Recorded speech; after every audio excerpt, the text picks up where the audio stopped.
하면 끝나는 영어 치트키 1편입니다. 여러분들이 이전에 어떻게 영어를 공부해 왔는지와는 상관이 없이 이 강의를 들으면 여러분들의 영어 실력이 1000배, 1000배 쑥쑥쑥 올라갈 거예요. 영어 공부를 해도 끝이 없다라고 생각하셨던 분들, 이번에야말로 끝낼 절호의 기회입니다. 지금부터 제가 하는 강의는 모든 영어에 다 적용이 됩니다. 독해나 문법은 기본이고 여러분들이 앞으로 어떤 영어 공부를 하든지 간에 정말로 기본이 되어줄 중요한 내용이에요. 나는 영어를 공부할 만큼 한 것 같은데 왜 영어가 이렇게 안 늘지? 라고 생각하셨던 분이라면 더더욱 이 강의를 꼭 들으셔야 합니다. 왜냐? 지금 이 강의는 책에 흩어져 있는 그 모든 지식들을 다 취합해서 딱 한 페이지에 모두 정리를 했기 때문에 여러분들이 이것에 대한 눈을 뜨면 정말로 영어가 쉬워질 것이고, 이런 구문적인 아주 특수한 상황이 아니라면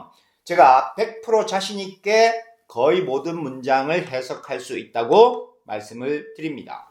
영어가 눈에 보이게 만들어 드리겠습니다. 그리고 영어로 마음대로 말할 수 있게 만들어 드리겠습니다. 문법, 독해, 회화 따로 아닙니다. 전부 하나예요. 제가 그것을 여러분께 공짜로 드립니다. 그냥 열심히 영어를 공부하세요. 본격적으로 수업에 들어가겠습니다.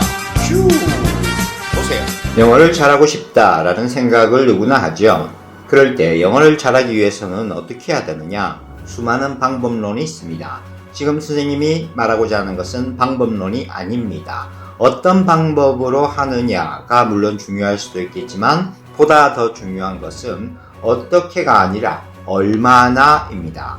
얼마나 여러분이 거기에 시간과 노력을 쏟는가가 기본적으로 가장 중요하고, 그 다음에는 제대로입니다. 선생님이 하려고 하는 수업은, 영어의 치트키는 바로 제대로 된 영어를 여러분들에게 말해주는 것입니다. 영어가 가진 특성을 잘 알아야 하는데요. 이 영어의 특성이라는 것이 제일 중요합니다. 가장 기초적이면서도 가장 종합적인 내용이라고 볼 수가 있습니다. 우리말에는 조사가 있어서 그 단어가 놓이는 위치에 관계없이 그 단어가 의미하는 바를 다 표현을 하고 있게 됩니다. 그래서 얻는 이가가 붙으면 주어고 얼른이 붙으면 목적어다, 이렇게 파악을 하는 것이죠. 하지만 영어는 그런 게 없어요. 그러니까 뭐가 중요하냐면 바로 자리가 중요해집니다. 그래서 영어에서 이 자리 관계를 제대로 파악하지 못한다면은 내가 어떤 말을 했을 때 상대가 엉뚱한 말로 받아들일 수도 있고, 거꾸로 상대가 하는 말을 내가 아무렇게나 해석해서 받아들일 수 있다라는 것입니다. 그만큼 영어는 자리가 중요한 언어다. 자리, 혹은 다른 말로 하면 위치라고 말할 수 있겠지요. 그래서 어떤 자리가 있을 때 어떤 단어가 어디에서 역할을 할 수 있는가, 어떤 기능을 하는가, 이 관계를 알아야 합니다. 그래서 우리가 또 알아야 하는 것은 바로 역할 또는 기능이라고 하는 부분이 되겠습니다. 그래서 영어는 이 자리에 어떤 기능을 하는 말이 왔다라는 것을 알고 그 의미를 해석하게 되어 있습니다. 이런 자리와 역할의 관계성을 한 문장 안에 표현을 하고 있는 것이 바로 문장의 형식이라고 하는 것입니다. 이 내용을 문법적으로 다시 정리하면요, 영어에서 자리나 위치를 나타내는 것은 주요소 혹은 문장 성분이라고 합니다. 이것은 우리말에 어로 끝나는 말로 표현을 하는 것들입니다. 주어, 서술어, 목적어, 보어, 각각 약으로 SVOC라고 표기를 합니다. 원래 서술어는 P라고 해야 되겠으나 우리가 흔히 주어 서술어라고 하지 않고 주어 동사라고 얘기하기 때문에 동사를 나타내는 V를 여기에서 쓰고 있는 겁니다. 원래는 그렇게 하면 안 되는데 다들 그렇게 쓰니까 여기에서도 주어 동사라고 앞으로 자주 얘기할 겁니다. 그 다음 역할과 기능을 나타내는 말, 이것이 문법적으로 표현하면 바로 품사라는 것입니다. 품사는 우리말에 사로 표현이 되는 것이죠. 명사, 형용사, 부사, 동사, 전치사, 접속사, 이렇게 우리가 품사라고 부르는 것들이 있습니다. 여기에 감탄사도 들어갑니다만 딱히 공부할 게 없어서 제외시키겠습니다. 각각 약으로 명사는 N, 형용사는 A, 부사는 AD인데 noun, adjective, adverb. 그 다음 동사는 verb. 그리고 전치사는 굳이 따로 약어를 쓰지 않습니다. 선생님의 경우에는 preposition이죠. 접속사는 conjunction인데 J로 표기를 할 때가 많을 겁니다. 이렇게 영어의 자리를 나타내는 말과 역할을 나타내는 말을 이 두 가지를 섞어서 한 문장에 표현을 하고 있는 것이 바로 문장의 형식인데 그 문장의 형식은 대표적인 5가지를 말을 해서 우리가 소위 문장의 5형식이라고 말을 합니다. 이런 내용은 여러분이 소홀히 하면서 넘어가는 경우가 많은데 사실은 이것이 영어 공부의 핵심입니다. 그래서 여러분은 이것을 굉장히 중요하게 생각해야만 영어 실력이 쑥쑥 자랄 거예요. 자, 앞으로 자리를 얘기할 때는 어자가 붙는 말로 말한다. 주어, 서술어, 목적어, 보어. 다만 서술어 자리에는 동사만이 쓰이므로 흔히 혼용해서 주어, 동사, 목적어, 보어 이렇게 주로 말을 한다. 그 다음 어떤 단어나 구나 절이 하게 되는 역할 혹은 기능은 사가 붙는 말로 말을 한다. 명사, 형용사, 부사, 전치사, 접속사, 동사 이렇게 얘기합니다. 그런데 선생님이 이 품사들을 표기함에 있어서 이렇게 일부러 분류를 했어요. 그 구분이 필요하기 때문입니다. 이 외에 사가 붙는 말은 그냥 그 역할이나 기능을 하는 말들을 묶어서 간단하게 표기를 하는 것이지 그것이 품사는 아니에요. 부정사, 관계사 뭐 이런 식으로 붙는 사자들은 품사를 나타내는 것이 아닙니다. 그냥 그 형태들이 그런 기능을 하기 때문에 그렇게 묶어서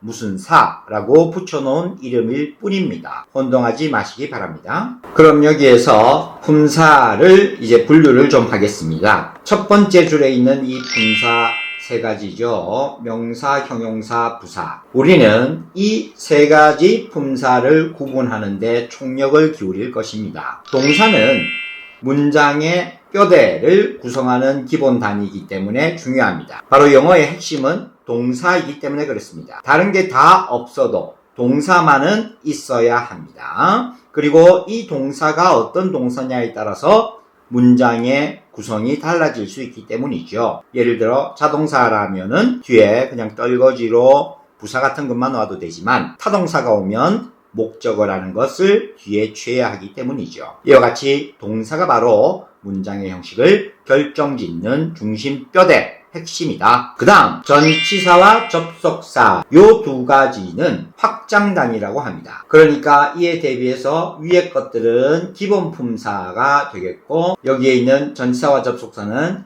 확장 품사 단위로 구분지어 부르겠습니다. 그 이유는 전치사와 접속사 이 2가지는 절대 홀로 쓸 수가 없고 뒤에 어떤 말을 걸었을 때 비로소 어떤 품사의 기능을 하기 때문입니다. 전치사는 뒤에 반드시 명사를 가지고 있어야 해요. 명사가 없으면 전치사가 아닙니다. 그럴 경우에 명사가 없으면 대개 그놈은 전치사가 아니라 부사로 파악이 됩니다. 그리고 말씀드린 대로 확장 품사로서 문장을 길게 늘어뜨려서 얘기를 할 수 있는데 이 전체가 한 기능을 한다 라고 생각을 하는 것이 가장 중요합니다. 바로 위에 표시한 형용사와 부사 이 2가지 기능을 주로 담당합니다. 아주 드물게 명사로서 기능할 때도 있긴 합니다만은 그야말로 우리가 보기가 힘든 경우이기 때문에 이 2가지 형용사와 부사의 기능이다. 그래서 전치사는 명사를 데리고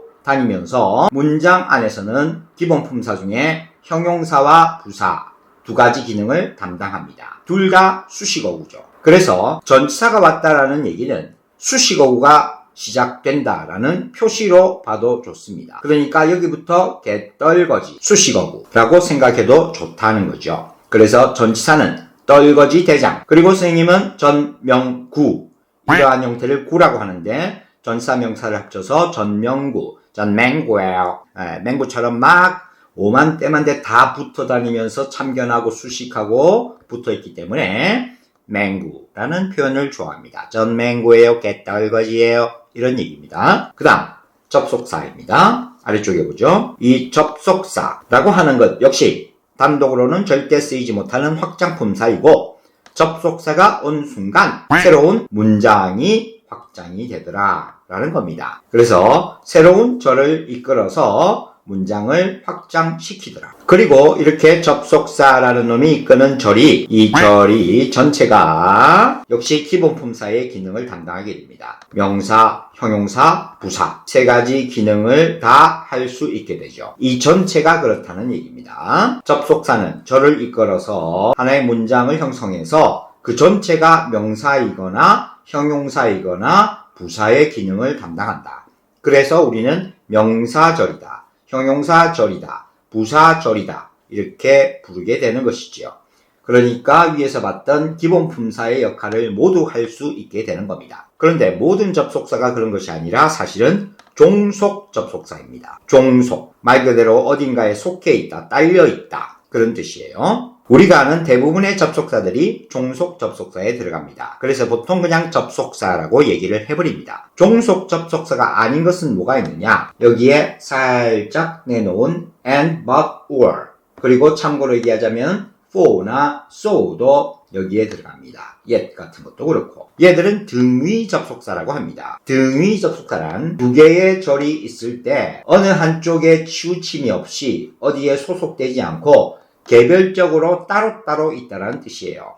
그래서 얘가 얘에 속한다든지 얘가 얘에 속한다든지 뭐 이런 상황은 없습니다. 그냥 별개의 문장으로 봐도 좋아요. 그래서 이 연결 단위로 있는 and, but, or 같은 것은 그냥 아예 앞에 문장을 끊고 마침표로 끝내고 대문자로 and 하고 시작해도 상관없는 경우가 대부분이에요. but 도 마찬가지고 or도 마찬가지라고 볼 수가 있습니다. 그래서 별개의 문장입니다. 중요합니다. 왜냐? 이 경우에는 그래서 따로따로 별개의 문장이기 때문에 지배를 받지 않아요. 그 말은 시제일치의 해당 사항이 아니다라는 겁니다. 앞에 있는 동사하고 뒤에 있는 동사가 서로 일치되지 않아도 좋다라는 얘기예요. 하지만 종속 접속사는 말 그대로 속해 있는 겁니다. 종속 접속사는 문장이 있다라고 했을 때에 여기에 있는 이 절이 여기에 있는 S-V-라고 하는 어떤 절이 전체 문장의 한 부분으로 속해 있다라는 얘기입니다.